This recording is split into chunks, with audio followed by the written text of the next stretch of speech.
Class 10 chapter number 4 carbon and its compound. स्वागत है आप सभी का इस चैप्टर के दूसरे पार्ट में। तो जितने भी रिमेनिंग टॉपिक्स है वो सभी हम डिस्कस करने वाले हैं इस वीडियो में और इस लेक्चर में। तो मैं मिहिर शर्मा आप सभी का वेलकम करता हूं आपके अपने चैनल बंकिस्तान आपके मिनी स्कूल में। तो चलते हैं नेक्स्ट बंक पर।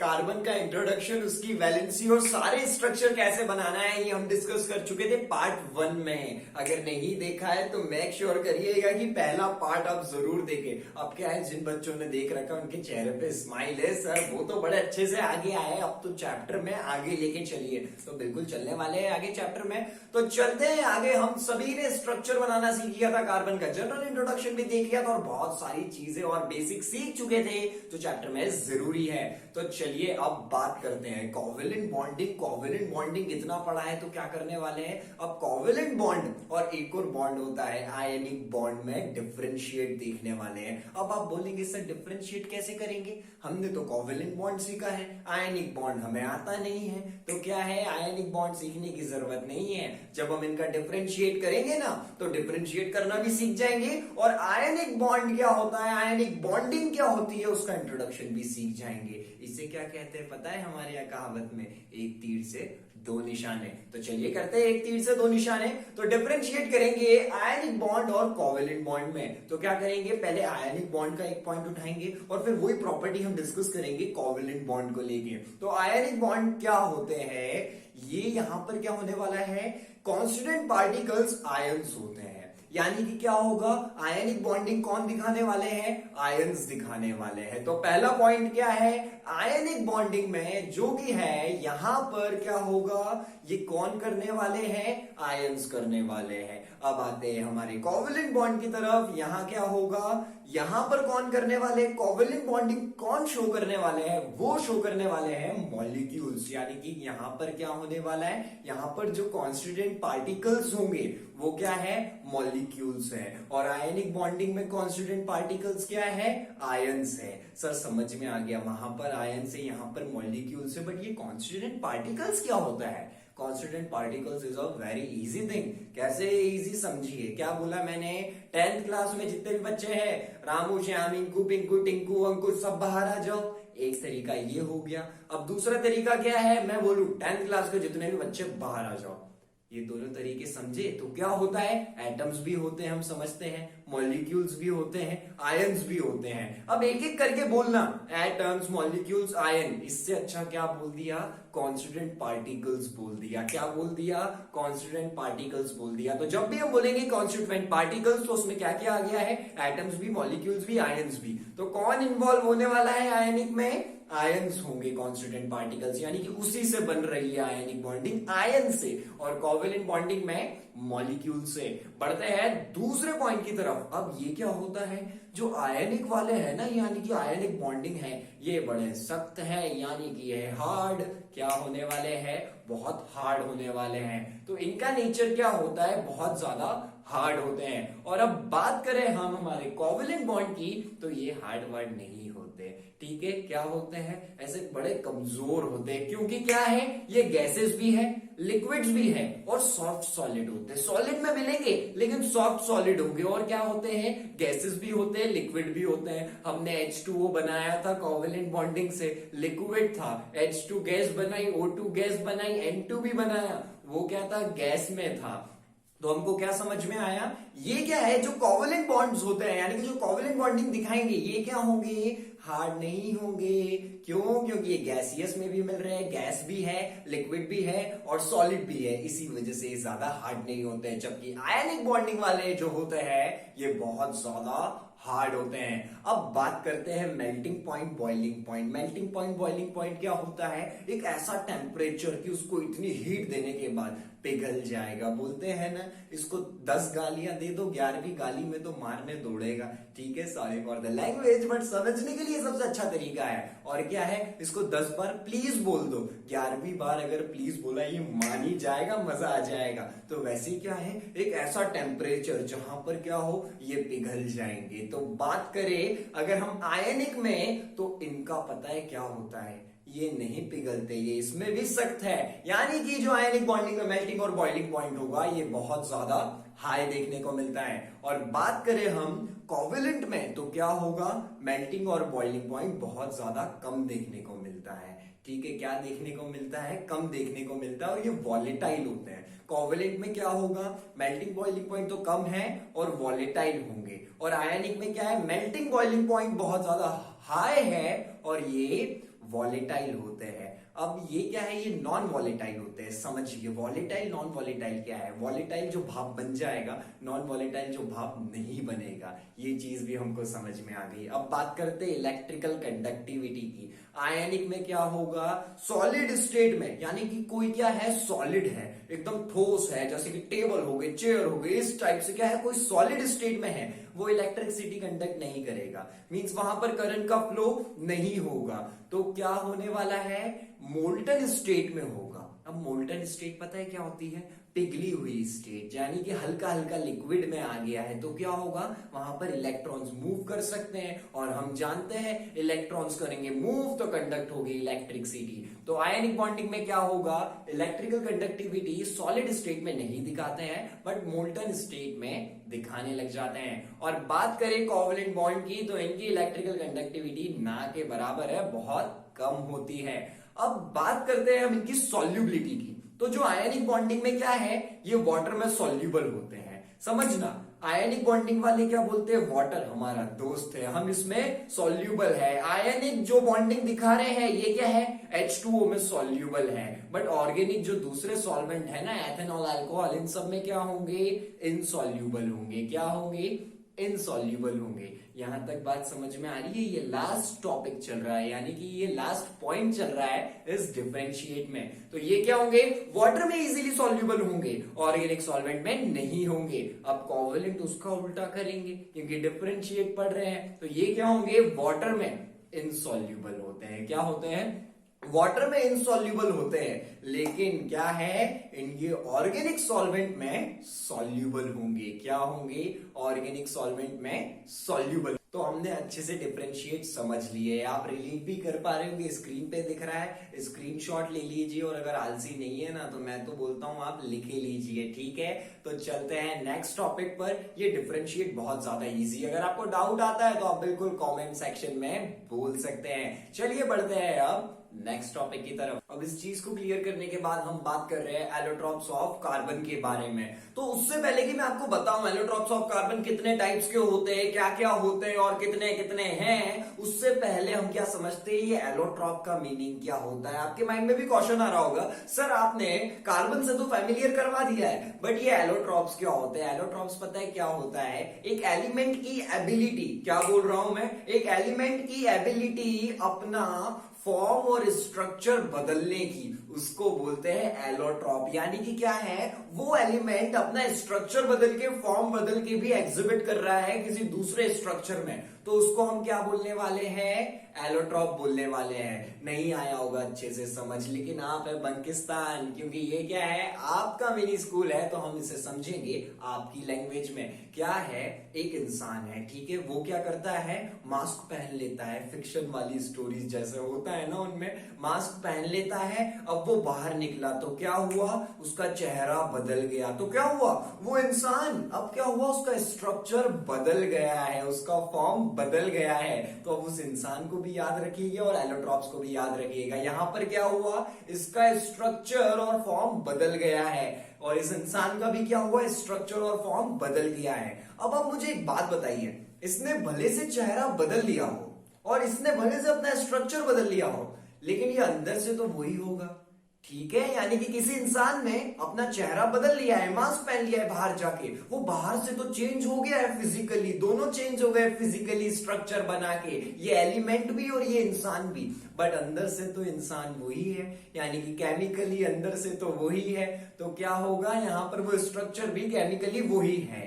अब मैं कहना क्या चाहता हूं, एलोट्रॉप एक एलिमेंट की ऐसी एबिलिटी होती है जिससे वो अपना फॉर्म और स्ट्रक्चर बदल सकता है और डिफरेंट फिजिकल प्रॉपर्टी बताएगा, बट केमिकल प्रॉपर्टीज बिल्कुल वही की वही रहने वाली है। क्या बोला है मैंने, केमिकल प्रॉपर्टीज बिल्कुल वही की वही रहने वाली है, फिजिकल प्रॉपर्टीज चेंज हो जाएगी और उसका स्ट्रक्चर और फॉर्म चेंज हो जाएगा। तो एलोट्रॉप को हम समझ चुके, एक एलिमेंट की ऐसी एबिलिटी जिससे वो अपना स्ट्रक्चर और फॉर्म बदल ले, और फिजिकल प्रॉपर्टीज क्या होने वाली है, वहां पर डिफरेंट होगी बट आइडेंटिकल केमिकल प्रॉपर्टीज दिखाएगा। तो अब कार्बन के बहुत सारे एलोट्रॉप्स है, यानी कि कार्बन एग्जिबिट करता है बहुत सारे एलोट्रॉप्स के रूप में। तो जो पहला एलोट्रॉप है, यानी कि कार्बन जहां पहला स्ट्रक्चर बदल के बैठा हुआ है, उसकी स्टडी करते हैं, जो कि है डायमंड। तो बात कर रहे हैं हम अभी डायमंड की, ठीक है। डायमंड सपना होता है ना लेना, बहुत ज्यादा चमकता है। तो अब देखिए डायमंड क्या होता है, ट्रांसपेरेंट सब्सटेंस होता है। क्या होता है, ट्रांसपेरेंट सब्सटेंस होता है, और ये क्या है, बहुत ज्यादा हैवी भी होता है और एक्सट्रीमली हार्ड होता है। कैसा होता है, भारी भी बहुत है, यानी कि हैवी भी बहुत है और एक्सट्रीमली हार्ड होता है। ये इलेक्ट्रिसिटी कंडक्ट नहीं करेगा, इसमें से क्या कर सकते हो, करंट को, यानी कि इलेक्ट्रिसिटी कंडक्ट बिल्कुल नहीं करने वाला है, बट इसकी जो थर्मल कंडक्टिविटी होती है वो बहुत ज्यादा होती है। क्या होती है, थर्मल कंडक्टिविटी बहुत ज्यादा होती है। ये है जनरल इसके पॉइंट्स, और इसका मेल्टिंग पॉइंट भी क्या होता है, हाई होता है। क्या है, ट्रांसपेरेंट सब्सटेंस है, ये चीज समझ में आ गई। दूसरा क्या है, बहुत ज्यादा हैवी है, बहुत ज्यादा हार्ड है। और तीसरी चीज, इलेक्ट्रिसिटी कंडक्ट नहीं करेगा बट गुड थर्मल कंडक्टिविटी इसकी होती है, और इसका मेल्टिंग पॉइंट बहुत ज्यादा हाई होता है। अब बात करूं इसके स्ट्रक्चर के बारे में, आपको स्क्रीन पर अभी दिख रहा होगा। तो ये क्या करता है, एक बहुत बड़ा जाइंट नेटवर्क बना रहा है। जाइंट समझते हैं, बहुत बड़ा सा नेटवर्क बना रहा है कार्बन का। हम जानते हैं कार्बन को कितने इलेक्ट्रॉन्स चाहिए होते हैं, 4 चाहिए होते हैं। अपना वैलेंसी पोज का कितना है, 4 है, वो 4 बॉन्ड बना सकता है। तो क्या करते हैं, यहां पर कार्बन कार्बन आपस में एक दूसरे की भूख मिटा रहे हैं, ठीक है। तो क्या होगा, ये कार्बन कार्बन कार्बन करके ही स्ट्रक्चर बनता है पूरा की पूरा डायमंड का, और हर कार्बन अपनी भूख दूसरे कार्बन के जरिए मिटा रहा है। जो 4 इलेक्ट्रॉन्स को चाहिए उसकी शेयरिंग वो ऐसे पूरी कर रहे हैं। तो डायमंड के स्ट्रक्चर में हम समझ सकते हैं ये एक जाइंट मॉलिक्यूल है, पूरे की पूरे कार्बन का बहुत कॉम्प्लेक्स सा एक स्ट्रक्चर होता है। और ये क्या है, बहुत ज्यादा हार्ड है। क्यों है बहुत ज्यादा हार्ड, क्योंकि ये कार्बन कार्बन बॉन्डिंग है ना, ये जो कोवलेंट बॉन्डिंग होती है कार्बन की, ये बहुत ज्यादा स्ट्रांग हो जाती है, और इसी वजह से क्या होता है, इनको तोड़ने के लिए बहुत ज्यादा एनर्जी चाहिए। इस मैंने आपको बताया भी है, डायमंड बहुत ज्यादा हार्ड है, तो उसको तोड़ने में भी एनर्जी कैसी लगेगी, बहुत ज्यादा लगानी पड़ेगी, और इसका मेल्टिंग पॉइंट भी बहुत ज्यादा होता है। तो ये बात करी है हमने कार्बन के फर्स्ट एलोट्रॉप के बारे में, जो कि है डायमंड। अब डायमंड के बाद जो दूसरा एलोट्रॉप हम डिस्कस करेंगे वो है ग्रेफाइट। तो ग्रेफाइट क्या होता है, ग्रेइश होता है कलर में। तो पहली प्रॉपर्टी क्या देखने को मिल रही है, ये कलर में ग्रेइश होता है, और ये एक ओपेक सब्सटेंस होता है। कैसा होता है, ओपेक सब्सटेंस रहता है। अब जो दूसरी प्रॉपर्टी हम देखेंगे, यहां पे हमें ये तो समझ में आ गया इसका ग्रेफाइट का कलर कैसा होने वाला है, ग्रेइश होने वाला है, पूरी तरीके से बोल सकते हैं ग्रेइश ब्लैक, और ये एक ओपेक सब्सटेंस है। दूसरी प्रॉपर्टी क्या है, डायमंड बहुत ज्यादा हैवी था, in comparison of diamond graphite बहुत ज्यादा लाइटर होता है। मींस क्या हो गई, लाइटर देन डायमंड, और ये टच करने में बड़ा स्मूथ होता है, बड़ा स्लिपरी सा फील होगा। आप बोलेंगे सर बड़ा अच्छा लग रहा है, टच करना है, एक दो बार और कर लेते हैं। तो क्या है, ग्रेफाइट की एक क्वालिटी ये भी है कि वो टच करने में कैसा लगेगा, स्मूथ लगेगा, थोड़ा सा स्लिपरी सा लगने वाला है। अब ये क्या होता है, यहां पर जो ग्रेफाइट है ये इलेक्ट्रिसिटी का गुड कंडक्टर होता है। मींस जो करंट है, जो इलेक्ट्रिसिटी है उसको फ्लो होने देगा। तो ये क्या होते हैं, इलेक्ट्रिसिटी इनमें से इजीली फ्लो हो सकती है, इसीलिए हम इन्हें बोलते हैं गुड कंडक्टर्स ऑफ इलेक्ट्रिसिटी। और डायमंड से जीत गया है, क्योंकि डायमंड इलेक्ट्रिसिटी कंडक्ट नहीं कर पा रहा था। बट वापस से गेम 1-1 हो जाएगा। क्यों? क्योंकि डायमंड क्या कर रहा था? इलेक्ट्रिसिटी कंडक्ट नहीं कर रहा था, बट थर्मल कंडक्टिविटी दिखा रहा था। तो यहाँ पर ग्रेफाइट क्या है? इलेक्ट्रिसिटी का गुड कंडक्टर तो है, बट ये थर्मल कंडक्टिविटी का पुअर कंडक्टर है। मींस ये बैड कंडक्टर होता है हीट के लिए। अब हमको ये चीज समझ में आ गई है। अब यहां भी क्या होगा? कार्बन कार्बन आपस में भूख मिटा रहे हैं, यानी कि चार चार जो इलेक्ट्रॉन्स चाहिए वो आपस में ही कार्बन का एक जॉइंट सा स्ट्रक्चर मिलके ही यहां पर क्या बन जाएगा? ग्रेफाइट बन जाएगा। बट इसका स्ट्रक्चर अलग होता है। आपको स्क्रीन पर दिख रहा होगा एक हेक्सागोनल सा इसका स्ट्रक्चर अभी यहां पर दिख रहा होगा। तो क्या होता है? ये जो कार्बन कार्बन से आपस में बनते जाते हैं और ये हेक्सागोनल लेयर पर लेयर, लेयर पर लेयर, लेयर पर लेयर बनाते जाएंगे। और ये जो लेयर्स होती है ना, ये क्या है? वैंडरवॉल फोर्सेस से जुड़ी हुई है। ये कार्बन कार्बन तो आपस में कोवलेंट बॉन्डिंग से जुड़े हैं, बट ये जो लेयर्स हैं एक दूसरे से कैसे जुड़ी हुई है? वीक वैंडरवॉल फोर्सेस से। और इसके तो नाम में वीक है, तो ये वीक ही होगा। तो क्या है? ये लेयर्स एक दूसरे से थोड़े से वीक फोर्स से जुड़ी हुई होती है, इसलिए क्या है? ये इतना ज्यादा हार्ड नहीं होता जितना ज्यादा डायमंड होता है। मींस इसको आप इजीली ब्रेक कर सकते हैं थोड़ी बहुत एनर्जी के साथ। और यहां पर एक और खूबी हमें देखने को मिलती है, इसमें जो चौथा इलेक्ट्रॉन है वो इजीली मूव कर सकता है। 3 नहीं कर पाएंगे, चौथा जहां जाना चाहे जा सकता है, इसीलिए इजीली इलेक्ट्रिसिटी कंडक्ट कर सकता है। तो हमें समझ में आ गया ग्रेफाइट भी क्या है? ग्रेइश ब्लैक के कलर में ओपेक सब्सटेंस है, इलेक्ट्रिसिटी कंडक्ट करेगा, लाइटर होता है डायमंड के मुकाबले, टच करने में स्लिपरी है, और बैक कंडक्टर है थर्मल कंडक्टिविटी का, और हेक्सागोनल स्ट्रक्चर बनाने वाला है पूरा की पूरा लेयर वाला। तो ग्रेफाइट भी यहां पर फिनिश होता है। अब ग्रेफाइट क्लियर करने के बाद हम बात कर रहे हैं हमारे थर्ड एलोट्रॉप की, जो कि है फुलरीन्स। अब बात करेंगे हम फुलरीन्स के बारे में। क्या हुआ? ये कैसे डिस्कवर्ड हुआ? ये इतना ज्यादा काम का नहीं है, इंपॉर्टेंट नहीं है, पहले ही बता रहे हैं हम आपको ये चीज। लेकिन हम एनसीईआरटी का कोई भी टॉपिक आने वाले चैप्टर्स में, पिछले चैप्टर्स में, और ना ही इस लेक्चर में स्किप करने वाले हैं, तो हम इसको भी डिस्कस करेंगे। ये थर्ड और लास्ट एलोट्रॉप है कार्बन का, और ये इतना ज्यादा काम का नहीं है, बट डायमंड और ग्रेफाइट बहुत ज्यादा इंपॉर्टेंट है। तो जो हमारा तीसरा एलोट्रॉप है फुलरीन्स, इसको किसने डिस्कवर करा? कुछ साइंटिस्ट थे। उन्होंने क्या करा? जो ग्रेफाइट के वेपर्स हैं, क्या है? जो ग्रेफाइट के वेपर्स हैं उनको बीम ऑफ लाइट, लेजर की बीम ऑफ लाइट से एक एक्सपेरिमेंट किया, और उन्होंने एक और कार्बन का एलोट्रॉप डिस्कवर किया जिसे हम अभी पढ़ रहे हैं और जिसे बोलते हैं फुलरीन्स। फुलरीन्स हमें C70 में भी देखने को मिलता है, यानी कि बहुत सारे कार्बन, और C60 भी देखने को मिलता है, जो आपसे पूछा जा सकता है। ये इसमें इंपॉर्टेंट है, अगर बाय चांस आपको ऑब्जेक्टिव्स में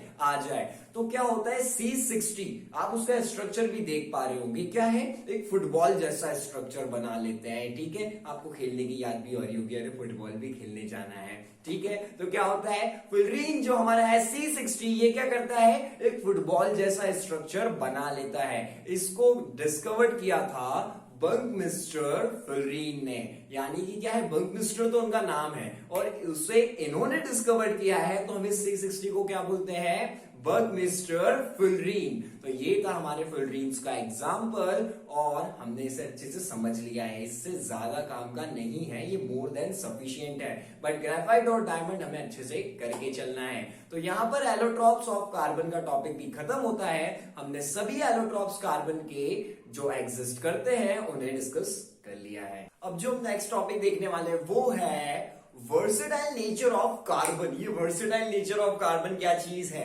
आज की दुनिया में कार्बन के 3 मिलियन से भी ज्यादा कंपाउंड्स देखने को मिल रहे हैं। हम डिस्कस भी कर चुके थे, जो फ्यूल हो गया, जो आपकी पूरी की पूरी फार्मेसी है, जितनी भी मेडिसिन बन रही है मैक्सिमम, और जो बहुत सारी चीजें हमारी बॉडी में भी जो एसेंशियल न्यूट्रिएंट्स है, अमीनो एसिड्स, इन सब में क्या इन्वॉल्व है? कार्बन इन्वॉल्व है, क्योंकि 3 मिलियन से ज्यादा कंपाउंड्स दे रहा है, और इसको यही चीज बहुत खास बना देती है। तो वैसा क्या है? आपके माइंड में भी क्वेश्चन आ रहा होगा कि सारी केमिस्ट्री में सभी एलिमेंट्स ऐसा नहीं कर पा रहे, ये कर पा रहा है, यानी कि कुछ तो इसके पास खासियत होगी, कुछ तो ऐसी बात होगी, कुछ तो ऐसे पॉइंट्स होंगे जिसकी वजह से कार्बन इतना अलग नेचर दिखा रहा है। तो जी हाँ, बिल्कुल आप सही सोच रहे हैं। वर्सेटाइल नेचर ऑफ कार्बन में हम यही देखने वाले हैं। हमने इंट्रोडक्शन देख लिया है कि कार्बन के इतने सारे कंपाउंड्स हैं, तो ये क्वेश्चन हमारे माइंड में आना एकदम जेन्युइन है कि ऐसा क्यों हो रहा है, और इन सभी सवालों का जवाब हमें इसी टॉपिक में मिलेगा, वर्सेटाइल नेचर ऑफ कार्बन में, कि कार्बन ऐसा क्यों कर पा रहा है। तो जो पहली चीज है जो हमें वर्सेटाइल नेचर ऑफ कार्बन में देखने को मिलती है वो है कैटनेशन। क्या है? कैटनेशन। कार्बन के पास एक एबिलिटी है, जो पहली है वो क्या है? कैटनेशन। कैटनेशन किसी भी एलिमेंट की एक ऐसी एबिलिटी होती है जिससे वो क्या कर सकता है? सेल्फ लिंक कर सकता है। क्या कर सकता है? सेल्फ लिंक कर सकता है। यानी कि C bond C bond C bond C bond C, ऐसी एक लंबी चेन बना सकता है। यानी कि सारे कार्बन मिलके आपस में क्या कर सकते हैं? बॉन्ड बनाएंगे। ये बॉन्ड बनाएगा, ये बॉन्ड बनाएगा, ये बॉन्ड बनाएगा, और ये बहुत ज्यादा ब्रांच और बहुत ज्यादा लॉन्ग चेन बनाने का दम रखते हैं, यानी कि एबिलिटी रखते हैं, और यही होता है कैटनेशन। और कार्बन का जो कैटनेशन है ये बहुत ज्यादा स्ट्रांग है, क्योंकि ये बहुत ज्यादा लंबी चेन बना सकता है। तो फर्स्ट चीज क्या हो गई? इसके पास क्या है? कैटनेशन है, बहुत ज्यादा लंबी चेन बना सकता है। कुछ कुछ दूसरे एलिमेंट्स भी बना सकते हैं, बट वो क्या है, उनका जो बॉन्ड रहता है वो थोड़ा सा वीक रहता है, तो ज्यादा लंबी चेन उनकी जाती है, ब्रेक हो जाती है। बट कार्बन क्या है? साइज में भी स्मॉल है, क्योंकि एटॉमिक नंबर 6 है, तो क्या है, इसकी चेन बहुत ज्यादा लंबी जा सकती है। आप इमेजिन भी नहीं कर पा रहे होंगे अभी इतनी लंबी चली जाती है। तो ये थी हमारी पहली प्रॉपर्टी जो हमने डिस्कस की, जो है कैटनेशन। अब दूसरी देखते हैं, टेट्रावैलेंसी ऑफ कार्बन। हम क्या जानते हैं? के शेल में 2 है और एल शेल में 4 है। होने कितने चाहिए? 8। तो अब 8 करने के लिए क्या करेगा? 4 और बॉन्ड बनाएगा। ठीक है, यानी कि कार्बन क्या है? कार्बन क्या शो कर रहा है? जो दूसरी प्रॉपर्टी हम देख रहे हैं वो है टेट्रावैलेंसी। टेट्रावैलेंसी यानी कि कार्बन की वैलेंसी कितनी है? 4। ये कितने लोगों से जुड़ सकता है? 4 बॉन्ड बना सकता है, और ये इसको एक प्रकार से और ज्यादा खास बना रही है, जो कि इसकी प्रॉपर्टी है टेट्रावैलेंसी। क्यों? क्योंकि ये क्या करेगा, जो दूसरे एलिमेंट्स है या जो कार्बन है, जो दूसरा कार्बन रहेगा उससे बॉन्ड बना सकता है। इसने अगर एक बॉन्ड कार्बन से भी बना लिया तो क्या करेगा, बाकी दूसरों से भी बना सकता है। इसी वजह से जो टेट्रावैलेंसी है, यानी कि जो 4 वैलेंसी है कार्बन की, वो भी एक खासियत बन जाती है वर्सेटाइल नेचर ऑफ कार्बन के लिए। और जो इसकी थर्ड और लास्ट एबिलिटी हमें देखने को मिलती है वो है ability to form multiple bonds. ये क्या कर सकता है, कार्बन कार्बन तो बॉन्ड बना ही रहे हैं, लंबी चेन तो बना ही रहे हैं, सेल्फ लिंक दिखा रहे हैं, कैटनेशन दिखा रहे हैं, बट इसके पास एक और प्रॉपर्टी है, ये क्या कर सकता है, मल्टीपल बॉन्ड्स बना सकता है। यानी कि जो हैलोजेंस हो गए, जो हमारे होते हैं फ्लोरीन, क्लोरीन, ब्रोमीन, आयोडाइन, इन सब के साथ क्या कर सकता है, बॉन्ड बना सकता है। हाइड्रोजन के बाद साथ बना सकता है, ऑक्सीजन के साथ बना सकता है। ये ज्यादातर जो मैक्सिमम एलिमेंट्स है ना, उनके साथ बॉन्ड बना लेता है, क्योंकि इसकी वैलेंसी है 4, ज्यादा दे सकता है, लोग भी लालच में आ जाते हैं, इसके साथ कोवेलेंट बॉन्ड बना लेते हैं। इसीलिए ये तीसरी प्रॉपर्टी क्या है इसकी, मल्टीपल बॉन्ड्स बनाने की एबिलिटी। तो versatile nature of carbon topic आपसे यही कहता है कि कार्बन 3 बिलियन कंपाउंड्स दे रहा है इस दुनिया में, तो क्या है जो इसको इतना खास बना रहा है। अब हमें तो पता चल गया है कि क्या है जो इसको इतना खास बना रहा है। जो पहली चीज है कैटनेशन, लंबी चेन बना देगा सेल्फ लिंक करके। दूसरी चीज है टेट्रावैलेंसी ऑफ कार्बन, जो कि इसकी वैलेंसी क्या है 4, तो ये बॉन्ड बनाने वाला है 4, और दूसरा कार्बन जिससे लिंक है वो भी बना सकता है उतने ही बॉन्ड। और तीसरी चीज है इसके पास पावर है मल्टीपल बॉन्ड्स बनाने की, यानी कि कार्बन के साथ ही नहीं दूसरे एलिमेंट्स के साथ भी बॉन्ड बना सकता है। तो ये तीनों चीजें हमें क्लियर हो चुकी है और हमें पता चल चुका है कि ये वर्सेटाइल नेचर ऑफ कार्बन क्यों शो हो रहा है। तो ये तीनों चीजें आपको माइंड में रखनी है। और कोई भी आपसे पूछे कि कार्बन इतना अलग बिहेवियर क्यों दिखाता है, इतना ज्यादा क्यों चल रहा है, इतने ज्यादा कंपाउंड्स क्यों बनाता है, तो आपका आंसर इन तीनों प्रॉपर्टीज में छुपा है, जिनको अभी हमने डिस्कस किया है। तो ये टॉपिक भी यहाँ पर फिनिश होता है। अब हम लोग आ गए हैं चैप्टर के बहुत इंपॉर्टेंट टॉपिक की तरफ, जो कि है ऑर्गेनिक कंपाउंड्स। जी हाँ, बात करने वाले हैं ऑर्गेनिक कंपाउंड्स के बारे में। तो चीज क्या है पहले कि ऑर्गेनिक कंपाउंड्स होते क्या है। अब आपको चैप्टर में बहुत मजा आएगा, क्योंकि मैंने बोला था ना डोंट पैनिक, इट्स ऑर्गेनिक। तो अब पूरा ऑर्गेनिक केमिस्ट्री चालू होने वाला है। ऑर्गेनिक केमिस्ट्री एक केमिस्ट्री की ऐसी ब्रांच है जिसमें हम कार्बन को लेके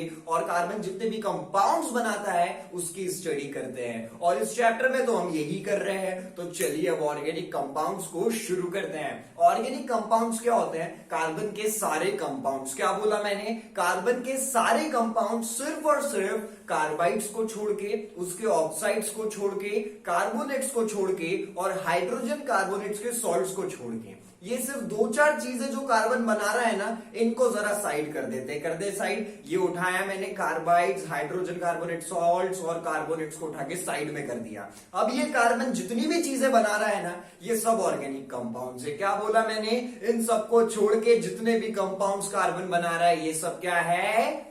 ऑर्गेनिक कंपाउंड्स है। तो हम समझ गए ऑर्गेनिक कंपाउंड्स क्या होते हैं। अब पहले क्या था? एक वाइटल थ्योरी आई। क्या आई? एक थ्योरी आई। अब मजा आएगा चैप्टर में। वाइटल थ्योरी क्या कहती है? ये जो ऑर्गेनिक कंपाउंड्स है ना, ये कार्बन बनाता है, ये सिर्फ और सिर्फ एक लिविंग बॉडी के इसमें बन सकते हैं। यानी कि इसको हम इंसान अगर बनाना चाहे तो बना नहीं सकते। ये कहां बनते हैं? सिर्फ और सिर्फ एक लिविंग बॉडी में बनते हैं। पहले ऐसा माना जाता था और इसे बोला जाता था एक वाइटल थ्योरी। क्यों बोला जाता था वाइटल थ्योरी? क्योंकि लोगों का मानना था, साइंटिस्ट का मानना था कि जो ये कार्बन के कंपाउंड्स है, ये किसमें बन सकते हैं? लिविंग ऑर्गेनिजम्स में बन सकते हैं, या तो एनिमल्स में, ह्यूमंस में, प्लांट्स में, इन सब में बन सकते हैं। तो उसे क्या चाहिए होता है बनने के लिए? एक वाइटल फोर्स चाहिए होता है, जो कि सिर्फ और सिर्फ लिविंग ऑर्गेनिजम्स में होता है। इसलिए इस थ्योरी का नाम क्या रख दिया? Vital force theory. यानी कि वाइटल फोर्स चाहिए। वाइटल थ्योरी ये कहती है लिविंग जो ऑर्गेनिजम्स है, उनके बिना कार्बन के कंपाउंड्स नहीं बनेंगे। लेकिन अब एक मजेदार चीज हो गई। एक साइंटिस्ट काम कर रहे थे, कुछ और काम कर रहे थे, लेकिन वहां पर क्या हो गया? जो हमारे वॉल्मर थे, उन्होंने क्या किया? एक कंपाउंड यूरिया उन्होंने बना दिया। क्या कर दिया? लिविंग ऑर्गेनिजम्स के बिना, लिविंग बॉडी के बिना उन्होंने क्या करा? सिंथेसाइज कर दिया कार्बन का एक कंपाउंड, यूरिया कंपाउंड बना दिया। क्या कर दिया? यूरिया बना दिया। और क्या हुआ? अभी पढ़ी वाइटल फोर्स थ्योरी, जो कि बोलती है ऐसे तो बन ही नहीं सकता, लेकिन इन्होंने तो यूरिया बना दिया है ऐसे। तो अब क्या होगा? ये वाइटल फोर्स थ्योरी यहां पर खत्म हो जाती है। कि अब क्या हुआ? साइंटिस्टों को लगा अरे one can do so other can do, यानी कि एक कर सकता है तो दूसरा भी कर सकता है। तो अगर उन्होंने एक ऑर्गेनिक कंपाउंड बना दिया है तो हम और भी बना सकते हैं। और आज की डेट में हम बहुत सारे ऑर्गेनिक कंपाउंड्स बना लेते हैं। तो वाइटल थ्योरी क्या होती है ये तो समझ लीजिए, लेकिन ये भी समझ लीजिए ये आज काम नहीं कर पा रही है। तो हमें ऑर्गेनिक कंपाउंड समझ में आ गया है, और ऑर्गेनिक कंपाउंड्स को लेके जो मजेदार हिस्ट्री थी वो भी हमने समझ ली है। अब बात करेंगे हाइड्रोकार्बन्स के बारे में। किसके बारे में बात कर रहे हैं? हाइड्रोकार्बन्स। अब ये हाइड्रोकार्बन्स क्या होते हैं? चलो इसका नाम पढ़ते। देखिए क्या है, किसी बच्चे का नाम है विशाल, तो हमारे माइंड में क्या इमेज बनेगी? और विशाल है, विशाल हर चीज में होगा विशाल, ठीक है। बाय चांस उसकी हाइट छोटी निकल गई तो आपका दिमाग अलग खराब होगा। विशाल सोचा था, निकल क्या गया? छोटू निकल गया। लेकिन यहाँ पर क्या है, वैसा नहीं होना है। नाम क्या है? हाइड्रोकार्बन्स। पढ़ने वाले हाइड्रोकार्बन्स के बारे में। हाइड्रोकार्बन्स क्या होते हैं? नाम बोलते एक बार। हाइड्रोकार्बन्स, हाइड्रो मीन्स हाइड्रोजन और कार्बन मीन्स कार्बन। तो क्या होगा? हाइड्रोकार्बन्स ऐसे कंपाउंड्स है जो सिर्फ और सिर्फ हाइड्रोजन और कार्बन से बनेंगे। क्या बोला है मैंने? हाइड्रोकार्बन ऐसे कंपाउंड्स है जो सिर्फ और सिर्फ हाइड्रोजन और कार्बन से बनेंगे। यानी कि इनमें क्या होने वाला है? सिर्फ हाइड्रोजन होगा, सिर्फ कार्बन होगा। और ऐसे कंपाउंड्स को क्या बोलेंगे? जिनमें सिर्फ हाइड्रोजन और कार्बन होगा, हाइड्रोकार्बन्स। हाइड्रोकार्बन्स को क्या बोला जाता है? ये जो है ना, ये पेरेंट है। पेरेंट किसको बोलते हैं? जहां से सारी चीजें आएगी, ठीक है। अर्थ हमारी पेरेंट है, यहीं पे तो हम सब रह रहे लिविंग ऑर्गेनिज्म। तो क्या है? ये जो है हाइड्रोकार्बन, जिनको हम समझ चुके हैं, जो कार्बन और हाइड्रोजन से बने हुए। अब ये क्या है? इनको बोला जाता है पेरेंट ऑफ ऑर्गेनिक कंपाउंड। एक एग्जांपल लेके देखते हैं।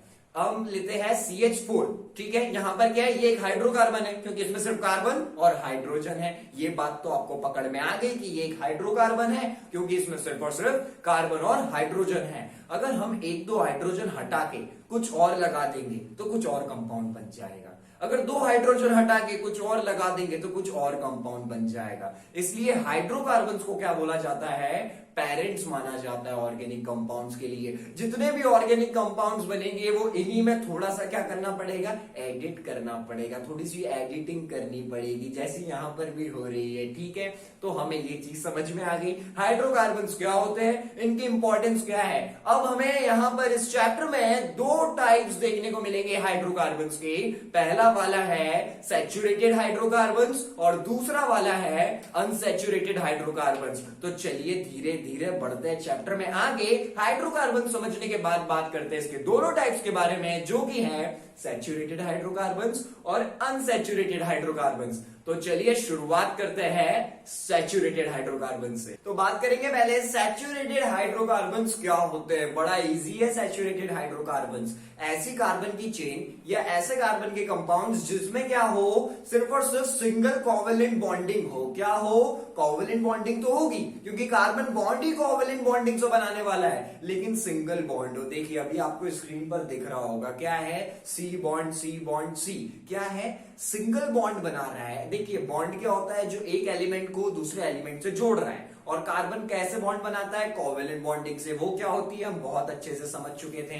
तो अब क्या है, यहां पर जो मेन बात है वो क्या है, सिंगल कोवेलेंट बॉन्ड बनाएगा। अब ये सिंगल का मतलब क्या होता है, सिर्फ एक ही बनाएगा। और अगर बहुत सिंपल लैंग्वेज में समझना है ना, कि सभी बच्चों को समझ में आ जाए, एक ही डंडी लगानी है। क्या लगानी है, यानी कि एक ही स्टिक लगानी है। आप देख रहे हैं सी बॉन्ड सी, तो क्या है, एक ही स्टिक है, यानी कि क्या है, सिंगल बॉन्डेड बोलेंगे। जब एक ही स्टिक से जुड़ा हुआ है ना 2 एलिमेंट, तो उसको क्या बोलेंगे, सिंगल बॉन्डेड बोलेंगे। Single bonded covalent bonding. तो क्या होगा, जो हमारे सैचुरेटेड हाइड्रोकार्बन्स होते हैं, इसमें क्या होने वाला है, जो चेन रहेगी, जो कंपाउंड रहेंगे, ये सिंगल कोवेलेंट बॉन्डिंग से जुड़े रहेंगे। यानी कि आपको लाइन कितनी है, जो छोटी सी स्टिक बनाते हो 2 एलिमेंट्स को जुड़े हुए रिप्रेजेंट करने के लिए, हमेशा एक बनानी है। और सैचुरेटेड कंपाउंड्स को आपको मैं ट्रिक देने वाला हूं, जो आपकी बुक में भी है। इतना ज्यादा कोई हुबू फाबा वाला कोई ट्रिक नहीं है, जो आपकी बुक में भी है, लेकिन हम इस फॉर्मूले को समझ लेंगे और किसी ने भी कुछ बोला तो आसानी से बना देंगे। तो अब वो कैसे करने वाले, उससे पहले हम छोटा सा डिस्क्रिप्शन और देखते हैं। क्या होते हैं सैचुरेटेड हाइड्रोकार्बन्स, ऐसे कार्बन के कंपाउंड्स जो सिर्फ और सिर्फ जुड़े होंगे सिंगल कोवेलेंट बॉन्डिंग से, यानी कि सिंगल छोटी सी स्टिक से। तो अब इसका जो फॉर्मूला होता है वो होता है CnH2n+2। क्या बोला मैंने, ये फॉर्मूला याद रख लीजिए। यानी कि आपको सैचुरेटेड हाइड्रोकार्बन्स की इस डेफिनेशन के साथ ये फॉर्मूला याद रखना है, CnH2n+2। ये 2 जो है +2 ये भी नहीं हिलेगा, जो H2 है ये भी नहीं हिलेगा। तो हिलने क्या वाला है, इससे बदलने क्या वाला है, ये दिख रहा है आपको, CnH2n। ये n क्या है, जो वैल्यू हम यहां पर कोई भी हमें बोलेगा वो वैल्यू है। चलिए क्या है, प्रैक्टिकल दिखाता हूं। तो अब स्क्रीन पर ये फॉर्मूला आ चुका है, CnH2n+2। मान लेते हैं मैंने आपको कार्बन क्या बोला, 1। कितना बोला है, 1 बोला है। तो जो C के नीचे n है उसकी वैल्यू अभी मैंने आपको दे दी है 1। तो आप क्या लिखेंगे, कार्बन कितना है 1, H2 वैसा की वैसा ही रहेगा फॉर्मूले में, और n की जगह क्या आ जाएगा, जो n कार्बन का है ना वही n इसका भी रहेगा, यानी कि n की वैल्यू सेम ही रहेगी। तो जो C के यहां पर हमने कितना लिखा है, 1 लिखा है, तो यहां भी कितना लिख देंगे, 1 लिख देंगे। तो क्या हो गया, H2 1+2। अब ये जो 2n था ना, तो अब क्या हो गया, 2 1 हो गया, इसको इंटू करो, 2 1 कितना होता है, कितना होता है, 2 ही होता है। तो क्या कर देंगे, इसमें +2 कर दो, 4 हो गए। तो हाइड्रोजन कितने हो गए, 4। और कार्बन वहां पर कितना लिखा है, Cn की जगह C1, तो क्या बन गया, CH4 बन गया। अरे बाप रे, आपने तो एक सैचुरेटेड हाइड्रोकार्बन बना दिया इस फॉर्मूले को यूज करके। तो हमें ये चीज समझ में आ गई, यहां से क्या बन रहा है, CH4। ठीक है, अभी भी पकड़ में नहीं आया कुछ बच्चों के। चलो एक और एग्जांपल बताता हूं, ये लास्ट एग्जांपल है, इसके बाद पूरी की पूरी ग्रिप बन जाने वाली है इस टॉपिक पर। तो यही फॉर्मूला है, इस बार कार्बन की वैल्यू 2 है, यहां भी देखो और बुक पेन भी उठाओ। ठीक है, तो क्या हुआ है, n की वैल्यू 2 है, तो Cn की जगह क्या हो जाएगा, C2 हो जाएगा। H2 ऐसा ही रहेगा, जो +2 है वो भी ऐसा ही रहेगा, लेकिन जो H2 के आगे एक n लगा हुआ है वहां पर भी क्या आ जाएगा, जब C के आगे लगाया 2 तो इधर भी लगा देंगे 2, तो यहां भी क्या लगा दिया, 2 लगा दिया है। तो अब क्या होगा, H2 2 हो गया है, यानी कि 2 × 2। तो क्या करेंगे, 2 × 2 करेंगे कितना होता है, बड़ा इजी है सर, अभी बताते हैं, 4 होता है। तो ये 4 हो गया और 4 हो गया प्लस 2 आगे हमको दिख ही रहा है, तो 6 हो जाएगा। कितना हो जाएगा, 6 हो जाएगा। तो हाइड्रोजन कितने हुए, 6, और कार्बन कितने हैं, 2 हुए। तो क्या बन गया, C2H6। क्या बन गया यहाँ पर, C2H6। अब अगर कार्बन 3 कर लिए तो H2 के आगे जो N है उसमें भी 3 लिख देना, 2 × 3 कर देना, 6 हो जाएगा, प्लस 2 आगे किया 8 हो जाएगा। फिर बन गया हमारा फॉर्मूला, C3H8 बन जाएगा। बड़ा इजी है ना, ये फॉर्मूला अपने दिमाग में प्रिंट कर लो तो सैचुरेटेड हाइड्रोकार्बन्स को लेके कोई भी दिक्कत आपको नहीं आएगी। तो सैचुरेटेड हाइड्रोकार्बन्स क्या होते हैं, जो सिर्फ और सिर्फ कार्बन के ऐसे कंपाउंड जो किससे जुड़े होंगे, सिंगल कोवेलेंट बॉन्ड से, यानी कि एक ही स्टिक लगानी है, इन सब में भी एक ही स्टिक यहां पर लगी हुई है। और इनको देखिए, सैचुरेटेड हाइड्रोकार्बन्स तो बोलेंगे, और इनको क्या बोलते हैं, अल्केन्स बोलते हैं। क्या बोलते हैं, कंफ्यूज नहीं होना है, अल्केन्स, ALKANES, अल्केन्स बोलेंगे, जिसमें क्या होता है, सिंगल बॉन्ड होता है। तो सैचुरेटेड हाइड्रोकार्बन्स हम अच्छे से समझ चुके हैं। अब बात करते हैं दूसरे टाइप की, जो कि है अनसैचुरेटेड हाइड्रोकार्बन्स। तो अब अनसैचुरेटेड हाइड्रोकार्बन्स में क्या होगा, अनसैचुरेटेड हाइड्रोकार्बन्स क्या होते हैं, जिनमें एक नहीं होगा, इस बार सिंगल बॉन्ड नहीं होगा, क्योंकि सिंगल होता तो इसको सैचुरेटेड ही बोल देते हैं। कुछ तो बात है जब ये बना है दूसरा टाइप अनसैचुरेटेड। तो अनसैचुरेटेड हाइड्रोकार्बन्स में क्या होगा, या तो एक डबल बॉन्ड हो या तो एक ट्रिपल बॉन्ड हो। क्या बोला मैंने, या तो एक डबल बॉन्ड हो या एक ट्रिपल बॉन्ड हो। और एक होगा तो चलेगा, क्योंकि हम जानते हैं कार्बन बहुत लंबी चेन बनाता है, तो उस पूरी चेन में अगर एक भी डबल बॉन्ड है तो हम उसे क्या बोलने वाले हैं, अनसैचुरेटेड हाइड्रोकार्बन बोल देंगे। ठीक है, ये चीज समझ में आ गई। और एक भी ट्रिपल बॉन्ड है तो क्या बोल देंगे, अनसैचुरेटेड हाइड्रोकार्बन बोल देंगे। अब सर ये डबल बॉन्ड ट्रिपल बॉन्ड क्या होता है, वहां पे एक स्टिक लगा रहे थे ना, यानी कि एक डंडी लगा रहे थे, तो डबल मतलब 2 से जुड़ रहा है, यानी कि C डबल बॉन्ड C। तो कितनी स्टिक से जुड़ रहे हैं दोनों कार्बन, 2 से, इसको बोलते हैं डबल बॉन्डेड। डबल बॉन्डेड को ऐसे रिप्रेजेंट करते हैं। और ट्रिपल बॉन्डेड को कैसे करेंगे, 3 बना देंगे, आगे क्या कर देंगे, 3 बना देंगे, तो क्या हो जाएगा, C ट्रिपल बॉन्ड C। तो हमको समझ में आया, अनसैचुरेटेड हाइड्रोकार्बन्स ऐसे हाइड्रोकार्बन्स है, कार्बन के ऐसे कंपाउंड जो एक ना एक डबल बॉन्ड से या तो ट्रिपल बॉन्ड से जुड़े हुए हो, उनको हम बोलते हैं अनसैचुरेटेड हाइड्रोकार्बन्स। अब जो ये अनसैचुरेटेड हाइड्रोकार्बन्स होते हैं, इनको हमने समझ भी लिया है क्या होगा, एक डबल बॉन्ड या एक ट्रिपल बॉन्ड होना चाहिए, रिप्रेजेंट ऐसे करेंगे, ये चीज भी समझ में आ गई। अब क्या होता है, वहां पर जो सिंगल बॉन्ड था उसको क्या बोल रहे थे, सैचुरेटेड हाइड्रोकार्बन, और बोलते थे अल्केन। तो यहां पर क्या होता है, हमको 2 देखने को मिलते हैं, यानी कि अनसैचुरेटेड हाइड्रोकार्बन्स में आपको 2 टाइप्स देखने को मिलेंगे, जो कि है अल्कीन्स, अल्काइंस, है ना, थोड़ा सा सिमिलियर। क्या क्या है, अल्कीन्स और अल्काइंस। अब अल्कीन्स अल्काइंस को हम बहुत ज्यादा अच्छे से पढ़ने वाले हैं, लेकिन एक बेसिक इंट्रोडक्शन आप ये देख लीजिए, जो हमारा अल्कीन होगा उसमें क्या होने वाला है, वो डबल बॉन्ड होता है। अल्कीन्स यानी कि ENE लग रहा है, और अल्काइंस यानी कि जिसमें YNE लग रहा है, वो क्या होगा, ट्रिपल बॉन्ड होगा। तो अनसैचुरेटेड हाइड्रोकार्बन्स ऐसे हाइड्रोकार्बन जो या तो डबल बॉन्ड से या ट्रिपल बॉन्ड से जुड़े होंगे। ये 2 टाइप में हमें देखने को मिल रहे हैं, एक है अल्कीन्स जो कि डबल बॉन्ड होता है, और एक है अल्काइंस जो कि क्या होता है, ट्रिपल बॉन्ड होता है। अब अकेले अकेले इंडिविजुअली बात करते हैं अल्कीन्स और अल्काइंस की, बहुत ज्यादा इजी चल रहा है। सैचुरेटेड तो समझ में आ ही गया है, अनसैचुरेटेड भी आ गया है। क्या करना है, डबल बॉन्डेड मींस 2 डंडी लगानी है, और क्या है यहाँ पर जो हमारा ट्रिपल बॉन्ड है अल्काइंस, उसमें 3 स्टिक लगा दीजिए। ठीक है, ऐसे ही समझना है हमें बॉन्डिंग को। तो पहले बात करेंगे अल्कीन्स के बारे में। किसके बारे में बात कर रहे हैं, अल्कीन्स के बारे में बात कर रहे हैं। तो अल्कीन्स क्या होते हैं, हम थोड़ा सा इंट्रोडक्शन तो देख ही चुके हैं। क्या होने वाले हैं, डबल बॉन्डेड होने वाले हैं। तो यहां पर हमें पता चल गया है, इनकी पूरी चेन में क्या होगा, एक जगह डबल बॉन्ड होगा। अब पहले देखिए, ये आपके समझने के लिए चल रहा है कि सिंगल बॉन्ड मतलब सिंगल स्टिक लगा दो, डबल बॉन्ड मतलब डबल स्टिक लगेगी, ट्रिपल बॉन्ड मतलब ट्रिपल स्टिक लगेगी। तो ये आपके समझने के लिए है कि आप उसको रिप्रेजेंट कैसे करने वाले हैं। सही में ये नहीं है कि डबल बॉन्ड का मतलब 2 क्यों लग रही है, पता है 2? इसका रीजन ये है, हम जानते हैं, हमने सभी का फॉर्मेशन देखा है H2 मॉलिक्यूल से लेके H2O तक। तो क्या होता है, जब बॉन्ड जो बन रहा है वो 2 इलेक्ट्रॉन्स का लेन देन करके बन रहा है, 2 इलेक्ट्रॉन्स की शेयरिंग करके बन रहा है, तो क्या होगा, डबल बॉन्ड लगेगा जब बनेगा हमारा अल्कीन्स, क्योंकि अल्कीन्स को क्या बोलते हैं, जब डबल बॉन्ड बनेगा। तो डबल बॉन्ड कब बनेगा, जब क्या होने वाला है, शेयरिंग होगी 2 इलेक्ट्रॉन्स की। किसकी होने वाली है शेयरिंग, 2 इलेक्ट्रॉन्स की, और एक की होने वाली है तो क्या बनता है, हम जानते हैं एक सिंगल बॉन्ड बनेगा, कोवेलेंट बॉन्ड बनेगा, जिसको बोलेंगे सैचुरेटेड हाइड्रोकार्बन्स। लेकिन अभी बात कर रहे हैं अनसैचुरेटेड हाइड्रोकार्बन्स की, और उसमें हम लेके चल रहे हैं अल्कीन्स को। तो अल्कीन्स क्या होते हैं, यहां पर क्या होगा, शेयरिंग 2 इलेक्ट्रॉन्स की होगी, इसीलिए क्या होता है, डबल बॉन्डेड होते हैं। तो जो भी डबल बॉन्डेड होंगे उसको क्या बोलेंगे, अल्कीन्स बोलेंगे। अब सर अल्कीन्स बनाने का भी फॉर्मूला डिस्कस कर लेते तो मजा आ जाता। तो मजा तो आएगा, क्योंकि ये बंकिस्तान आपका मिनी स्कूल, तो होना भी काम आपके हिसाब से है। तो चलिए इसे फटाफट समझते हैं। जो अल्कीन्स को लेके जो फॉर्मूला यहां पर है, वो जनरल फॉर्मूले पे आप नजर रखिएगा, वो है CnH2n। क्या है, CnH2n। तो चलिए मान लेते हैं जो हमारा C है ये 2 है, कितना है, 2 है। तो इस फॉर्मूले के हिसाब से CnH2n, Cn की जगह क्या लग जाएगा, 2 लग जाएगा। H2 ऐसा की ऐसा ही रहेगा, उसके आगे जो N है उसके आगे भी 2 लग जाएगा।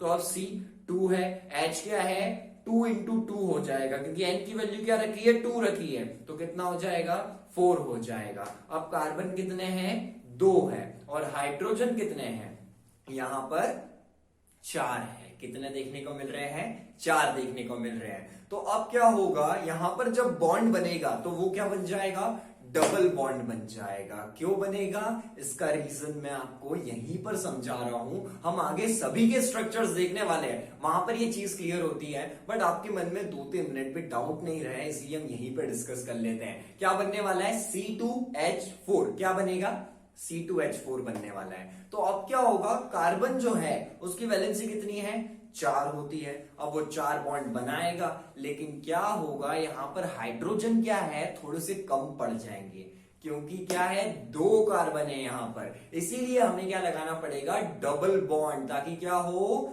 जो बॉन्डिंग है उसमें दिक्कत ना आए। और इसको अच्छे से हम समझने ही वाले, ये सारे स्ट्रक्चर्स आपकी एनसीईआरटी में, आपकी बुक में आगे डिस्कस है, तो हम इनको अभी डिस्कस भी करने वाले हैं। अभी सिर्फ हमें इतना समझना है, एल्कीन्स में क्या होगा, डबल बॉन्डेड होते हैं, CnH2n फॉर्मूला है। अब कितने भी कार्बन लेके बना के देख लीजिए, आप बहुत सारे अल्कीन्स बना देंगे। अब बात करते हैं अल्काइंस के बारे में। किसके बारे में बात कर रहे हैं, अल्काइंस के बारे में। अल्काइंस क्या होते हैं, ट्रिपल बॉन्डेड है। कैसे होंगे, ट्रिपल बॉन्डेड, यानी कि जब बॉन्डिंग 3 इलेक्ट्रॉन की शेयरिंग की वजह से बनेगी तो वो होगी अल्काइंस वाली, यानी कि क्या बना देंगे, अल्काइंस बना देंगे। और उनको रिप्रेजेंट कैसे करने वाले, पेन स्टिक लगाने वाले हैं। तो ये जो ट्रिपल बॉन्डेड स्ट्रक्चर होता है, इनको क्या बोलते हैं, अल्काइंस बोलते हैं। ये भी अनसैचुरेटेड हाइड्रोकार्बन्स का पार्ट है। और ये क्यों बन रहे हैं, क्योंकि वहां पर जो बॉन्डिंग हुई है उनमें शेयरिंग कितने का हो गया है, 3 इलेक्ट्रॉन्स का हो गया है। तो ये चीज भी हमें यहां पर समझ में आ गई है। अब जो इसका फॉर्मूला होता है वो थोड़ा सा डिफरेंट है सैचुरेटेड हाइड्रोकार्बन से और अल्कीन वाले से।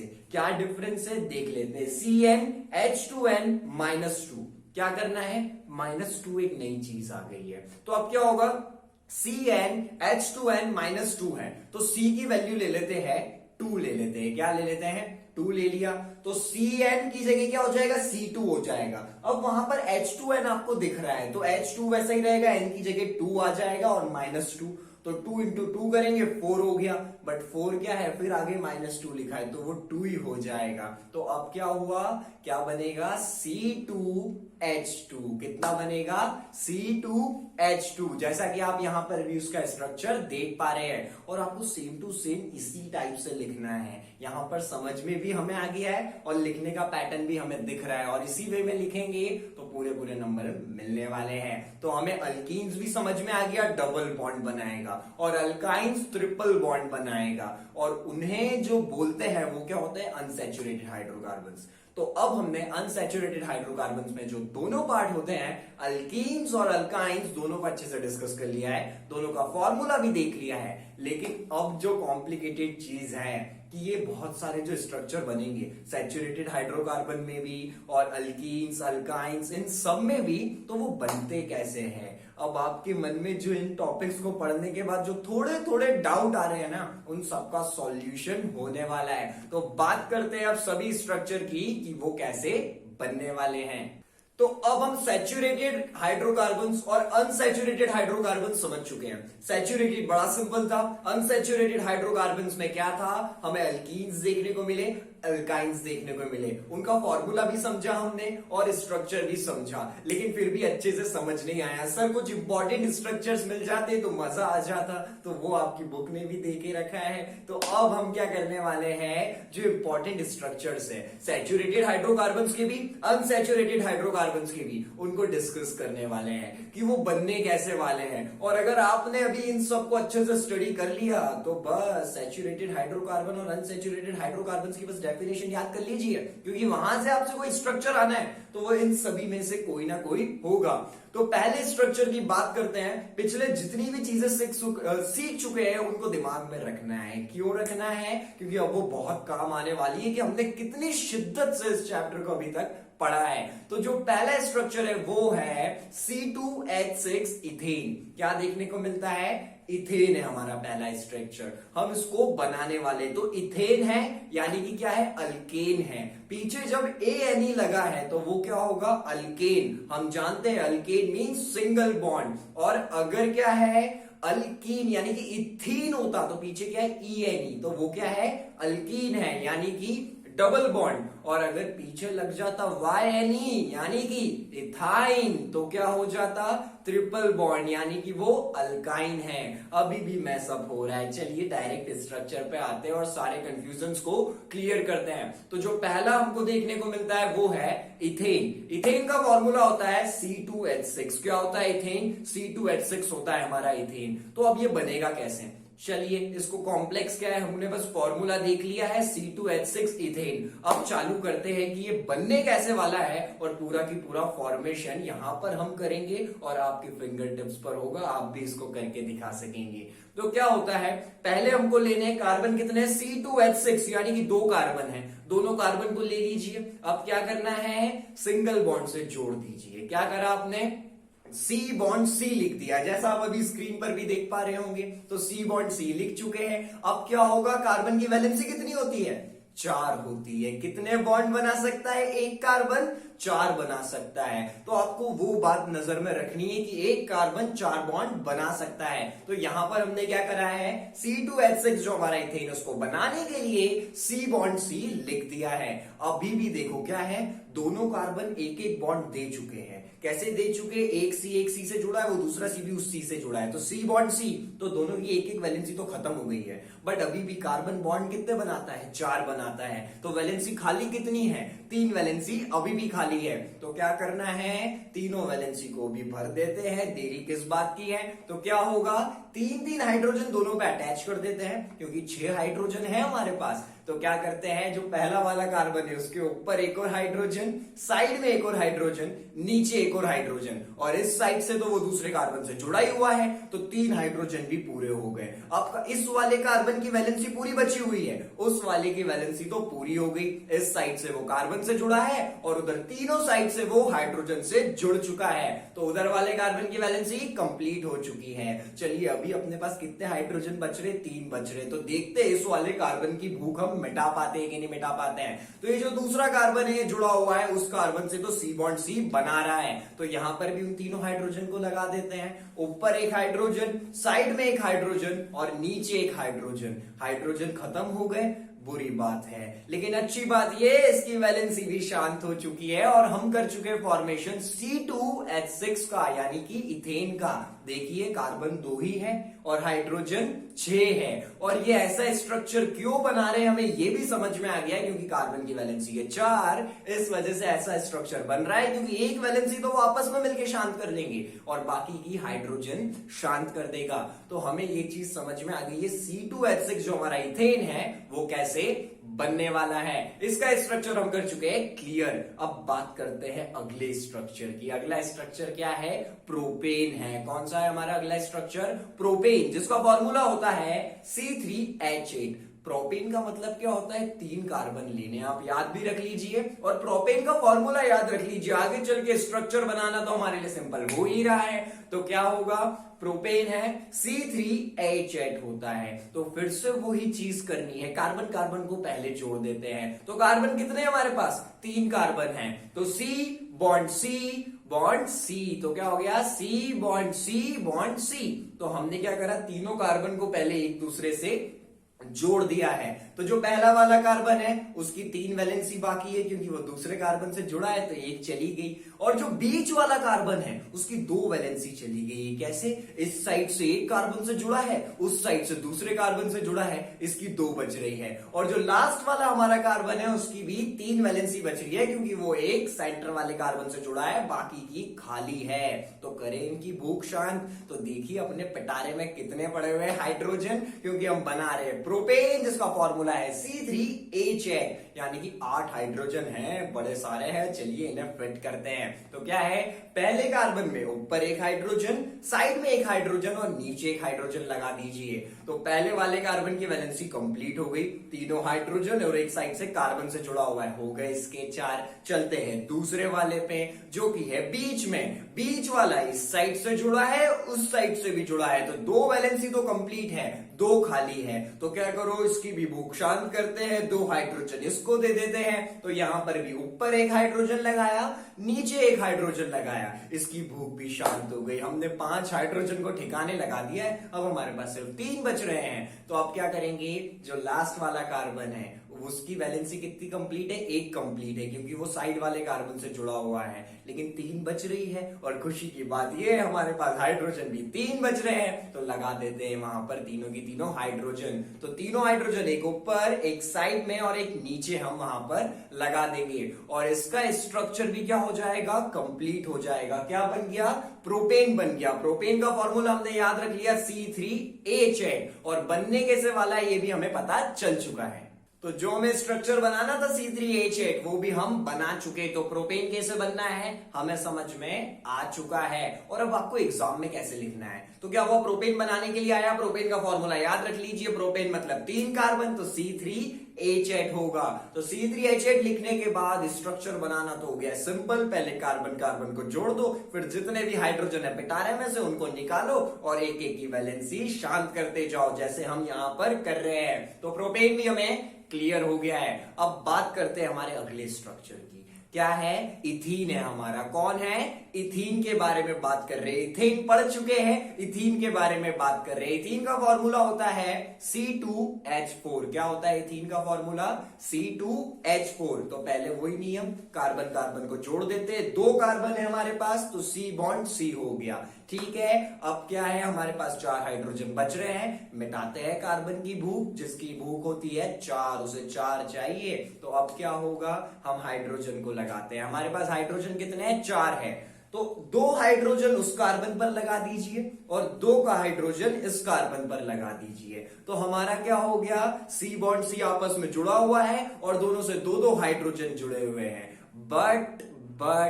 बट यहां पर एक चीज देखिए, क्या हो रहा है, जो C बॉन्ड C आपस में जुड़ा है, दोनों की एक वैलेंसी शांत, दोनों से 2-2 हाइड्रोजन जोड़ दिए, 2 वैलेंसी और जोड़ दो, 3 वैलेंसी शांत। लेकिन इसकी भूख शांत नहीं हुई, हाइड्रोजन खत्म हो गए। अब क्या करने वाले हैं हम जानते हैं इथीन का फॉर्मूला होता है C2H4, मिले थे 4 हाइड्रोजन, चारों की चारों यूज कर लिए। अब क्या करें, अब क्या हो रहा है, हाइड्रोजन खत्म हो गए हैं, जो C बॉन्ड C दिख रहा है ना, उसमें क्या करिए, एक और स्टिक लगा दीजिए, यानी कि डबल बॉन्ड बना दीजिए। तो फाइनली ये स्ट्रक्चर आएगा। तो अब क्या हुआ, वहां पर 2 बॉन्ड हो गया, यानी कि डबल बॉन्ड से दोनों कार्बन जुड़ गए। अब वैलेंसी चेक करके देखें तो क्या होगा, 2 हाइड्रोजन उस कार्बन से जुड़े हैं, 2 हाइड्रोजन इस कार्बन से जुड़े हैं, दोनों की 2-2 वैलेंसी शांत है, और ये आपस में कितने बॉन्ड से जुड़े हैं, 2 से जुड़े हैं। तो 2 और 2 4 हो गए। तो डबल बॉन्ड लगा के हमने इसकी भूख यहां भी मिटा दी। और इथीन जिसका फॉर्मूला होता है C2H4, उसका स्ट्रक्चर कुछ इस टाइप से होगा। और इथीन भी हमें अब क्लियर हो चुका है। अब हम बात करेंगे इथाइन के बारे में कि इथाइन क्या होता है। तो अब इथाइन का फॉर्मूला क्या होता है, इथाइन से पहले इसके नाम को जरा देखिए, ETHYNE क्या है, अल्काइन। अल्काइन के लास्ट में क्या होता था, YNE, और इसके यहां पर क्या है, YNE, यानी कि क्या लगाना है, ट्रिपल बॉन्ड। देखिए एक मैजिकल चीज सीख लीजिए, अगर लास्ट में ANE है ना तो अल्केन, सिंगल बॉन्ड। अल्कीन में क्या होता था, ENE। तो अगर है इथीन तो क्या लगेगा, डबल बॉन्ड। और अगर हो गया इथाइन, YNE आ गया अगर लास्ट में, तो लगेंगे तीन बॉन्ड, इनको बस दिमाग में रखना है। वो लगेंगे कैसे, वो तो हम स्ट्रक्चर बनाते टाइम खुद ही समझ जाते हैं। हाइड्रोजन खत्म हो गए, अब भूख तो मिटानी पड़ेगी, तो अगर 2 की भूख बच रही है तो डबल बॉन्ड, और 3 की भूख बच गई तो ट्रिपल बॉन्ड। अब ट्रिपल बॉन्ड कैसे लगाना है देखते हैं इथाइन के स्ट्रक्चर में। और इसके बाद हमारे जो बहुत कॉमन स्ट्रक्चर थे जो हमें आने के चांसेस रहते हैं वो हम कवर कर चुके होंगे। अगर आपने इन सबको देख लिया ना, इनमें से एक तो आपको मिल ही जाएगा। तो क्या है, इथाइन का फॉर्मूला होता है C2H2। दोनों कार्बन को पहला रूल आपस में जोड़ दीजिए, C बॉन्ड C कर दिया।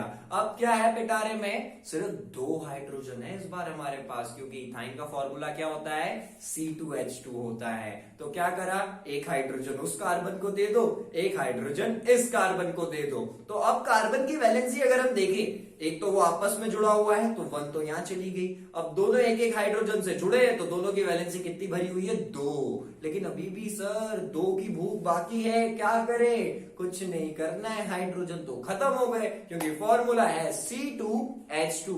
तो अब क्या करना है, जो C बॉन्ड C है ना उसमें एक और बॉन्ड लगा देते हैं, तो क्या हो गया, डबल बॉन्ड हो गया। अभी भी भूख शांत नहीं होगी क्योंकि बीच के 2 और साइड का 3, तो क्या हुए, 3 ही हुए। तो एक और बॉन्ड लगा देते हैं, तो एक और बॉन्ड लगाएंगे तो वो क्या होगा, ट्रिपल बॉन्ड बन जाएगा, और उसी को तो बोलते हैं इथाइन। और लास्ट में लगाए Y तो ट्रिपल बॉन्ड लगना तो बनता है। तो यहां पर क्या होगा, C ट्रिपल बॉन्ड C हो जाएगा और दोनों की एक एक साइड हाइड्रोजन। अब वैलेंसी चेक करें दोनों कार्बन की, देखिए दोनों जुड़े हुए ट्रिपल बॉन्ड से, तो 3 वैलेंसी तो यही खत्म हो गई। अब बचती है एक वैलेंसी, तो एक हाइड्रोजन इस कार्बन के साइड, एक हाइड्रोजन इस कार्बन के साइड। तो क्या हुआ, एक एक जो दोनों की भूख थी वो भी शांत हो गई, और हमारा भी काम हो गया, उसका भी काम हो गया। और इसी के साथ इथाइन जिसका फॉर्मूला है C2H2 ये हम डिस्कस कर चुके हैं। अब इतने स्ट्रक्चर्स की बात करने के बाद हम लास्ट 2 स्ट्रक्चर्स की और बात करने वाले हैं। लेकिन मुझे इससे पहले आपको एक सीक्रेट बताना है जो मैंने आपसे छुपा के रखा है। अब आप बोलेंगे सर ऐसा कौन सा सीक्रेट है, जल्दी बताइए, है ना, थोड़े से क्यूरियस हो गए हैं। मैंने आपको स्टेप्स नहीं बताई है स्ट्रक्चर बनाने की। अब आप बोलेंगे सर आपने ऐसा क्यों किया, आपने स्टेप नहीं बताई हमें, क्योंकि आप लोग कंफ्यूज हो जाते हैं। हमने बिना स्टेप के ये स्ट्रक्चर सीख लिए हैं और अब आप लोगों को आ भी गए हैं समझ में। तो अब मैं आपको स्टेप बता देता हूं। हमने क्या किया है, मैंने आपको वो स्टेप थ्योरेटिकली नहीं बताया, डायरेक्ट हमने उसे प्रैक्टिकली अप्लाई कर दिया। हम पहले क्या करते हैं, कार्बन कार्बन को लिंक करते हैं, बाकी पे ध्यान नहीं देते। तो यही था फर्स्ट स्टेप। उसके बाद हम क्या कर रहे थे, सभी स्ट्रक्चर्स में जितने भी हमारे पास अवेलेबल हाइड्रोजन आइटम्स है उनको डिस्ट्रीब्यूट कर देते थे। तो ये हमारा दूसरा स्टेप था और जो कि हम कर भी रहे थे। और जो तीसरा स्टेप था वो क्या होता है, अगर हाइड्रोजन कम पड़ गए, खत्म हो गया, तो क्या करना है, डबल बॉन्ड या ट्रिपल बॉन्ड लगा के उसकी वैलेंसी को शांत करना है। ये 3 स्टेप्स मैंने आपको इन स्ट्रक्चर्स को बताने से पहले नहीं बताई है जो आपकी बुक्स में दी हुई है, लेकिन हमने क्या करा है, इन्हें प्रैक्टिकली अप्लाई कर दिया है। अब आप फूले नहीं समारे क्योंकि सर आपने स्टेप बताई नहीं, फिर भी सीख गए क्योंकि हम इसे डायरेक्ट प्रैक्टिकली सीख चुके हैं। और मैंने आपको इसलिए ऐसा बता दिया है क्योंकि आप जब बुक में स्ट्रक्चर देखेंगे तो उसके पहले आपको स्टेप्स दिखेगी, तो कंफ्यूज नहीं होना है, वो वही स्टेप्स है जो हम अभी करके आए हैं। तो लास्ट के 2 स्ट्रक्चर्स की हम बात करते हैं जो कि है साइक्लोहेक्सेन। वहां पर भी इन्हीं को फॉलो करना है, इन्हीं स्टेप्स को।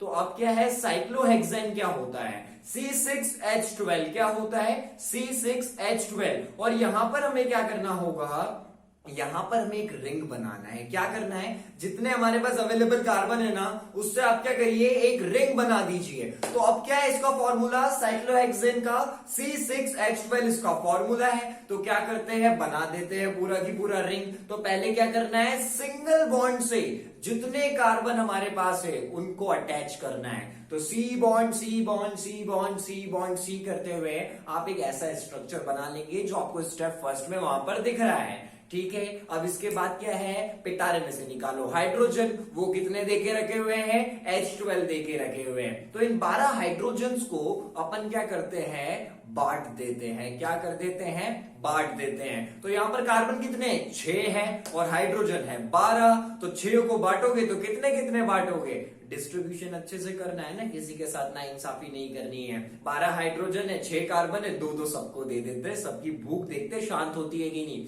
तो सेकेंड स्टेप में अगर हम हाइड्रोजन सबको इक्वली दे देंगे तो कुछ ऐसा स्ट्रक्चर आएगा। अब क्या है, तीसरी स्टेप की जरूरत नहीं है क्योंकि जितने हाइड्रोजन हमारे पास थे उनसे इनकी भूख शांत हो गई है। यकीन नहीं हो रहा है, जरा देखिए डायग्राम को ध्यान से। क्या हो रहा है, हर जो कार्बन है वो आपस में दोनों साइड से जुड़ा हुआ है एक दूसरे कार्बन से। तो दो वैलेंसी तो ऐसे ही शांत हो रही है हर एक कार्बन की, क्योंकि वो राइट साइड से दूसरे कार्बन से जुड़ा हुआ है। अब हर कार्बन की वैलेंसी 2 तो फिलअप है, बच रही थी 2, और हमने तो सबको 2-2 हाइड्रोजन डिस्ट्रीब्यूट कर दिए, शेयर कर दिए। तो जो 2 वैलेंसी बच रही थी वो भी खत्म हो गई। तो ये क्या हुआ, पूरा इसका वैलेंसी भी कंप्लीट हो गया। तो ये होता है हमारा साइक्लोहेक्सेन C6H12 का स्ट्रक्चर। अब आ गए हैं लास्ट स्ट्रक्चर पर। चेहरे पे है खुशी क्योंकि सारे स्ट्रक्चर हमें बनाना आसानी से आ गए हैं। तो अब क्या है, फाइनल इसको भी देख लेते हैं और इसमें मास्टर बन जाते हैं। तो जो लास्ट स्ट्रक्चर हमें देखने को मिलता है वो है C6H6। यहां पर हाइड्रोजन की कंजूसी है, पिछली बार 12 थे, इस बार 6 है। पहला रूल क्या करोगे, पूरा की पूरा रिंग बना दीजिए। तो क्या करा, जो कार्बन है उनको हमने क्या करा, अटैच करना चालू किया। C bond C bond C bond C bond C करते हुए आप जब इसे बनाएंगे तो क्या होगा, पहली स्टेप में जैसा स्ट्रक्चर है वैसा तैयार हो गया। हर कार्बन को सिंगल बॉन्ड से जोड़ दिया। यहां तक तो समझ में आ गया। अब 6 हाइड्रोजन हैं तो हाइड्रोजन को बांट देते हैं दूसरी स्टेप में इक्वली। तो अब 6 कार्बन है, 6 हाइड्रोजन है, यहां तो कंफ्यूज नहीं होंगे, कितने कितने बांटेंगे, 1-1 बांटेंगे। तो हर एक हाइड्रोजन को अटैच कर देते हैं कार्बन से। अब देखिए यहां पर क्या इसकी भूख शांत हुई है, देखते हैं जरा, चेक करते हैं। तो क्या है, हर कार्बन आइट साइड से अपने दूसरे कार्बन भाइयों से जुड़ा हुआ है। तो 2 वैलेंसी तो हर कार्बन की शांत है क्योंकि वो आइड और साइड से दूसरे कार्बन से जुड़ा हुआ है। अब 2 वैलेंसी शांत है, 2 बच रही है। तो हमने क्या करा, एक हाइड्रोजन और दे दिया सबको। तो वहां पर 3 हो गई वैलेंसी। जो हमने 6 हाइड्रोजन थे उनको बांटा था तो 3 वैलेंसी भरी हुई है। अब क्या बच रहा है, 1 वैलेंसी कम पड़ रही है। तो अब आपको क्या करना है, क्लॉकवाइज चलना है। कैसे चलना है, क्लॉकवाइज। क्लॉकवाइज समझते हैं, घड़ी के साथ। देखिए आप जिस साइड से मुझे देख रहे हैं तो वहां से क्लॉकवाइज कैसा होने वाला है, ऐसा होने वाला है, इस साइड से इस साइड। तो ये जो स्ट्रक्चर है इसमें हमें ऐसा चलना है। कैसा चलना है, ऐसा चलना है। तो अब क्या करेंगे, हाइड्रोजन भी खत्म हो गए, अब लगाएंगे हम डबल बॉन्ड ताकि हम इसकी भूख शांत कर पाए। तो अब क्या करना है, क्लॉकवाइज चलना है। पहले कार्बन पर लगाइए डबल बॉन्ड, ठीक है लगा दिया। अब दूसरे वाले पे नहीं लगाना है, हर एक कार्बन को छोड़ के लगाना है। तो क्या होगा, पहले और दूसरे कार्बन के बीच में लगा दीजिए डबल बॉन्ड, चलाइए गाड़ी आगे, इस पे नहीं लगाना है। फिर आगे वाले पे हम डबल बॉन्ड लगा देंगे। फिर वापस चलते क्लॉकवाइज, इस वाले पे नहीं लगाना है, इधर वाले पे हम डबल बॉन्ड लगा देंगे। तो ऐसे देखेंगे 6 कार्बन है और एक एक को छोड़ के डबल बॉन्ड लगाना है। तो 3 कार्बन पे हमको 3 जगह इस पूरी की पूरी रिंग में डबल बॉन्ड लगाने पड़ेंगे। तो अब क्या है, अब वैलेंसी चेक करके देखिए, इतने तो समझदार हो चुके हैं कि आप वैलेंसी चेक कर सके। तो क्या होगा, जो हमारा C6H6 है वो पूरा की पूरा बैलेंस भी हो चुका है, बैलेंस हो गया है। कैसे बैलेंस हो गया है, क्योंकि कार्बन की वैलेंसी होती है 4, हमने शांत कर दी, 1 हाइड्रोजन से, 2 वाइट साइड से कार्बन से, और बाकी की कैसे हो रही है, डबल बॉन्ड से शांत हो गई है। तो ये था हमारा लास्ट स्ट्रक्चर C6H6 का, जिसको हम बेंजीन भी बोलते हैं। और आप साइड में देख रहे होंगे उसको आप फाइनली ऐसा भी बना सकते हैं। तो जो फाइनली C6H6 का स्ट्रक्चर बना हुआ दिख रहा है उसके पास में पूरा की पूरा एक हमें रिंग दिख रहा है, हेक्सागोनल रिंग, उसको बोलते हैं बेंजीन। और C6H6 को क्या बोलते हैं, बेंजीन बोलते हैं। और आप उसको ऐसे भी रिप्रेजेंट कर सकते हैं, बट अंदर जो आपको लाइन दिख रही है ना, 3 जो दिख रही है वो डबल बॉन्ड रिप्रेजेंट कर रही है। तो वो बनाना नहीं भूलना है, नहीं तो वो साइक्लोहेक्सेन बन जाएगा जो हमने इसके पहले देखा था। तो ये हमें बेंजीन भी समझ में आ चुका है। कोई भी डाउट है तो आप कमेंट सेक्शन में बिल्कुल बोल सकते हैं। तो यहाँ क्या किया है, हमने सारे स्ट्रक्चर समझ लिए हैं यहाँ के भी, और बहुत अच्छे से हमें समझ में आ गया है। चलिए 2-3 सवालों का जवाब बताइए। जो यूरिया का फॉर्मेशन हुआ था उससे वाइटल थ्योरी क्या हो गई थी, खत्म हो गई थी। आपको पता है ये आंसर। अब क्या है, आपका क्विक माइंड रिवीजन हो रहा है कि आपने जो पढ़ा है आपको समझ आया है कि नहीं। सैचुरेटेड और अनसैचुरेटेड में डिफरेंस क्या है, सैचुरेटेड सिंगल बॉन्ड वाला, अनसैचुरेटेड में डबल और ट्रिपल बॉन्ड्स देखने को हमें मिलने वाले हैं। कार्बन इतने सारे कंपाउंड्स क्यों बना रहा है, वर्सटाइल नेचर ऑफ कार्बन, क्योंकि वो कैटनेशन शो करता है और उसकी वैलेंसी कितनी है, टेट्रा वैलेंसी मींस 4 होती है। तो कुछ ऐसे ही क्वेश्चंस आपको आएंगे, आप प्रैक्टिस के लिए दूसरे क्वेश्चंस भी देख सकते हैं और आप पूरी तरीके से उसे सॉल्व कर पाएंगे। तो इस स्ट्रक्चर के बाद यहीं पर इस लेक्चर को हम ओवर करते हैं। इस टॉपिक के मींस इस चैप्टर के जितने भी बचे हुए टॉपिक्स हैं हम उन्हें डिस्कस करने वाले हैं नेक्स्ट वीडियो में, नेक्स्ट लेक्चर में। तो इसी के साथ मैं मिहिर शर्मा आप सभी से विदा लेता हूं। वीडियो पसंद आए तो लाइक करें, शेयर करें और सब्सक्राइब करें और आज ही बन जाइए बंकिस्तान फैमिली का हिस्सा।